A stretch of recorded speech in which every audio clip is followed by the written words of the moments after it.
Lembu kuruh sah dah buat korban. Kuruh ada dua.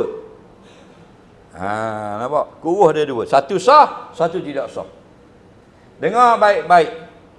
Binatang korban ini ada 4 kategori tubuh badan ni. Nombor 1, gemuk, afdal. Nombor 2, sedang, harus. Nombor 3, kurus, makruh. Nombor 4, kuruh kering, tidak sah. Jelas lagi.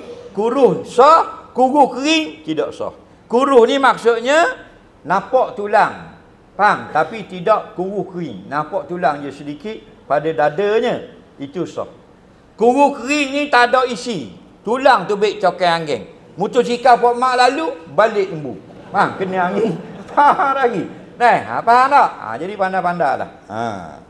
Kita lah ni nak lembu, nak hak murah ke nak mahal? Nak hak murah. Dengar 800. Hak 700 dah ada. Ada 700 tak ada ni. Kata ada murah tapi 180. Kecil sikit pada kucing. Tak apa kita nak. Nampak muncul tak ada lembu besar kucing dia dah acur lembu tu. Bagi dia orang.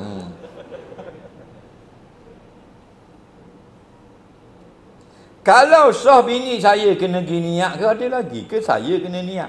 Siapa yang nak masuk korban? Binimu ambil pitimu masuk korban. Siapa yang masuk? Binimu niat. Kita niat. Kita yang nak korban, kita niat. Faham?